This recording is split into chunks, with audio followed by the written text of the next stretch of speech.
एक ऐसा शख्स जो कहीं भटक गया था, उसे रास्ता नहीं नजर आ रहा था, हर जगह उसे अंधेरा दिख रहा था और इसी अंधेरे में अपनी जिंदगी गुजार रहा था। बट जिंदगी ने ऐसा टर्न मारा कि पूरी जिंदगी बदल गई। जी दोस्तों, मैं बात कर रहा हूँ जुनैद जमशेद की, जिन्होंने सिर्फ दिन का काम नहीं किया बल्कि बिजनेस भी किया और आज की डेट में ये बिजनेस में करोड़ों की कमाई हो रही है।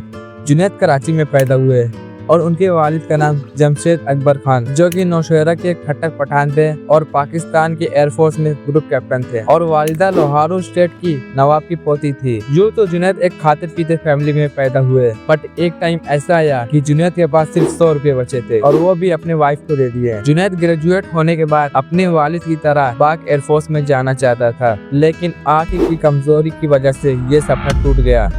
जुनैद ने उदासी को पीछे छोड़ते हुए लाहौर में मैकेनिकल इंजीनियर में एडमिशन लिया और 1990 में डिग्री हासिल कर ली। कुछ वक्त जुनैद ने एज अ सिविल इंजीनियर काम किया एयरफोर्स में, बट जुनैद का दिल तो गानों में लगता था और उनकी आवाज भी प्यारी और मीठी थी, जो काफी अच्छी लगती थी। रॉयल हयात जैसे म्यूजिक के शौकीन और प्रोड्यूसर को ऐसा ही आदमी चाहिए था जिसकी आवाज मीठी हो और उनको जुनैद काफी बेस्ट लगे। और फिर एक गाना आया और ये गाने का नाम था दिल दिल पाकिस्तान, जो रिलीज होते ही काफी फेमस हुआ। लोगों की जुबान पे ये गाना छा गया और जुनैद रातों रात एक स्टार बन गए और ऐसे ही काफी सारे और गाने रिलीज हुए और अब जुनैद को शोहरत दौलत मिलने लगी, पर दिल में बेचैनी सी होती थी। और उस वक्त जुनैद के पास वो सब कुछ था जो एक आम आदमी सिर्फ सोचता रहता है। ऐसे ही एक दफा जुनैद अपनी गाड़ी से कहीं जा रहे थे, तभी उनकी नजर कुछ लोगों पे पड़ी जिनकी पीठ पसीने से भीगी हुई थी और ये कोई नहीं बल्कि एक जमात थी। जुनैद ने अपनी गाड़ी जमात के सामने खड़ी कर दी, जमात से हाथ मिलाया और कहा मेरे लिए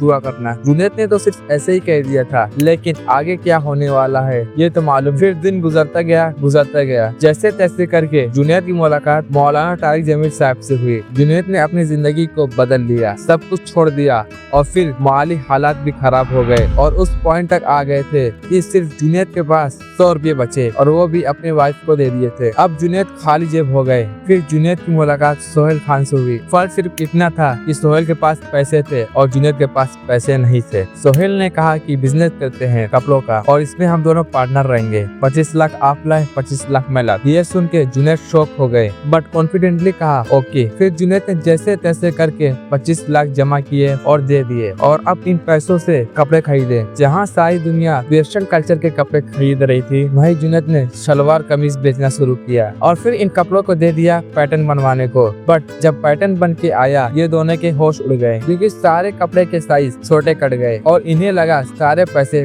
डूब गए। बट तभी एक बंगाली बिजनेसमैन का फोन आता है और उसे उसी साइज के पैटर्न चाहिए था जो जुनैद के पास थे। तब जुनैद को एहसास हुआ रिस्क देने वाला अल्लाह है और फिर एक मार्केट में अपनी दुकान लगाई और लोगों को ये कुर्ता कमीज बहुत पसंद आया और जुनैद का टारगेट भी मिडिल क्लास लोग थे जो कम पैसों में अच्छे से अच्छा खरीद सके। और ऐसे ही दिन गुजरता गया। जेड डॉट का नाम ऊंचा होता गया। पाकिस्तान की अलग अलग जगहों पे ब्रांच खुलती गई और एक अंपायर बना दिया। जेड डॉट सिर्फ पाकिस्तान तक नहीं रहा बल्कि बाहर देशों में भी नाम चलने लगा और काफी लोगों को रोजगार मिला। सब कुछ सही चल रहा था, पर फिर आया साल 2016। ये वो साल था जिसमें जुनैद जमशेद एक एरोप्लेन क्रैश में इस दुनिया को अलविदा कह गए, पर जे डॉट को जीरो से लेकर करोड़ों का बिजनेस बना दिया।